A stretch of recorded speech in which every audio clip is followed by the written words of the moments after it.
together with you in common cause, as it has been a privilege and pleasure to work with the Iranian community seeking peace, democracy, and human rights for the people of Iran. And I'm delighted, therefore, to participate in this common cause which brings us together, not only with regard to the pursuit of peace and justice and human rights, but as has been mentioned, for free and fair and democratic elections along the road to democracy in Iran. And I want to commend the National Council for Free and Fair Elections for bringing us together here today. And I want to also underscore what Kaveh mentioned with regard to our loss in Parliament of Mr. Dewar, with whom I had as well the privilege to work on that particular resolution that established September 1st as annual political prisoner day, for us to remember in particular the mass arrests of 1988, which should never be forgotten as we recall today the injustices as they have been mentioned earlier. We meet at a rather dramatic moment, as has been described, of remembrance and reminder. We meet on the 40th anniversary of the Islamic Republic of Iran, and I want to distinguish that from the people and publics of Iran who are otherwise the targets of mass domestic repression. And we meet also in the aftermath of 2018, of what has been an almost unprecedented assault on the people and publics of Iran. What Amnesty International and others have referred to as a year of shame in Iran,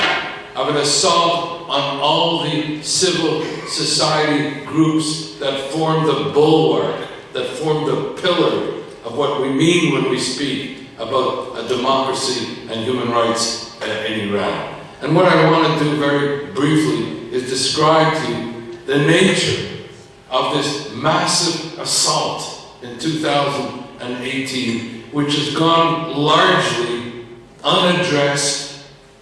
and not certainly redressed, in order that we sound the alarm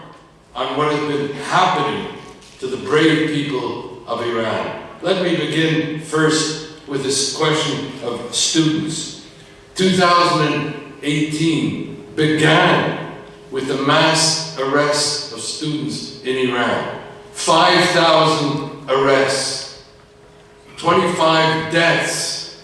and the year ended in December with arrests of students in Iran. Second, the arrest and imprisonment of environmentalists in Iran. I mention this because this is the first time that the regime actually targeted environmentalists at a time when Iran is in desperate need of the environmental protection that these great environmentalists have been providing. So what you had here with respect to the arrest and imprisonment and torture and even murder in detention of environmentalists, you had in effect a case study of what I would call the criminalization of innocence, of people being arrested and imprisoned not for anything that they do, but for who they are, reminding us of the old Stalinist notion that give us the person and we will find the crime. And amongst the environmentalists who have been arrested were included the leaders of 9 members of the Persian Wildlife Heritage Foundation, critical to the kind of work of environmental protection, whose founder was Professor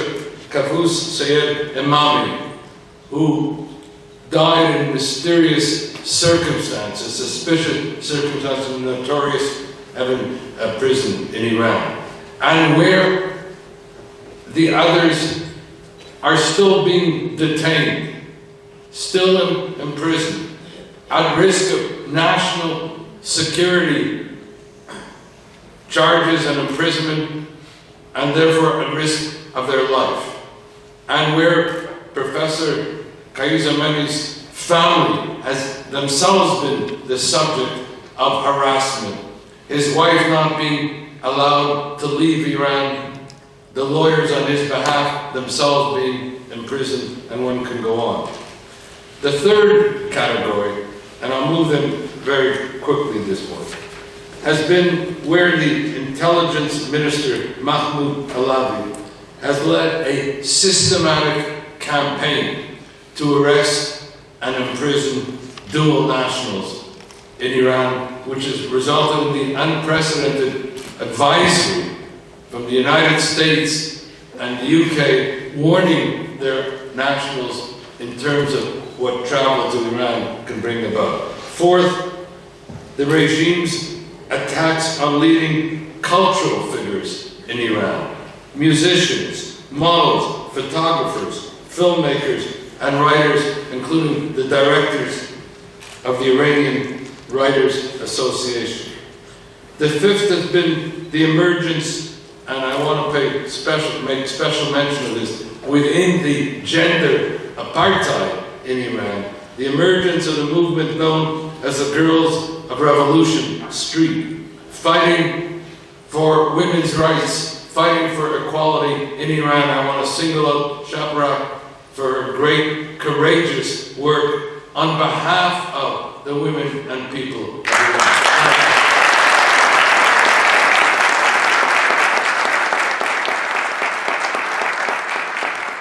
But in brutal response to the heroic advocacy of these women, what you found in 2018 is that the regime jailed women activists in record numbers. And also, I might add, men who simply wore pins in support of their campaign. The sixth was the crackdown on labor activism across all sectors in Iran. You would think that the regime would want to defend, protect, advance workers, trade union leaders, and the like. But no, what you found in 2018 were assaults on farmers, on construction workers, on all representatives of a sugar company, on petrochemical workers. I can go on. Arrests, harassment, lashes, and the like. The seventh category has been an assault on the educators in Iran, on the teachers of Iran, on those who are responsible for the education of the young people in Iran. And so you have the arrests of the young people, the students, and you have the arrests and imprisonment of their teachers. The eighth category has been the intensification of the persecution of religious minorities, where with regard to the Baha'i, as we meet, 95 members of the Baha'i faith were arbitrarily detained and arrested in 2018, and 2019 has begun with continuing arrests and imprisonment, where we had one of the largest groups of Christians that have been imprisoned, 200 Christians in 2018, including over 100 in a single week in December, and 300 Ghanabadi dervishes of the Sufi Muslim community also arrested, imprisoned, harassed, and the like. A ninth category, a pervasive and persistent harassment, intimidation, assault, and imprisonment of journalists in Iran, a way of blocking out communications and as a fundamental assault on democracy. And lastly, the regime arrested and imposed lengthy sentences on a significant number of Iran's lawyers in 2018, with an escalation in the crackdown towards the end of 2018. But what you found in this crackdown, for example, lawyers were detained and at least 7 imprisoned for representing political prisoners or taking on what was deemed to be sensitive cases. Nasreen Sotoudeh, the iconic women human rights lawyers, is a classic example of a person who went down the line on behalf of juveniles, on behalf of those threatened with execution, on behalf of other women, on behalf of journalists, on behalf of other political prisoners, until she too became a political prisoner, a person of enormous courage, a role model internationally for what it means to advocate for human rights, for peace and democracy, who received an honorary degree from York University here in Toronto back in 2013 during the period of her first arrest, and where through internationalized advocacy at the time we secured the release of the first period of arrest. But now she languishes in prison, intimidation of her family, arrest also of her husband. This woman, who actually also defended and worked on behalf of Shabarak, deserves our individual and collective support because she represents the best of what Iranian civil society in all its aspects is all about.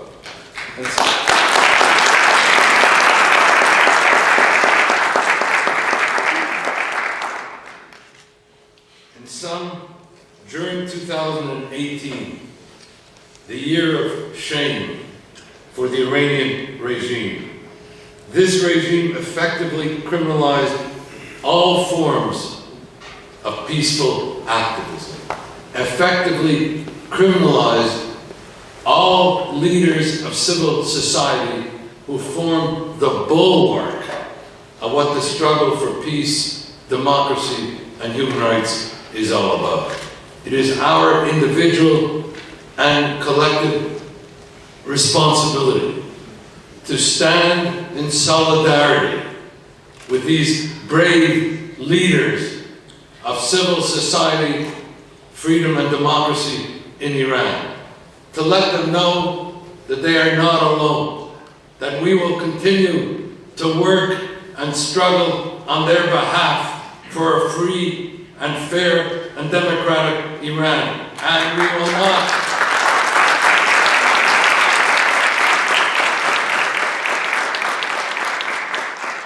will not relent until we secure that free and democratic and rights-protecting Iran and the freedom of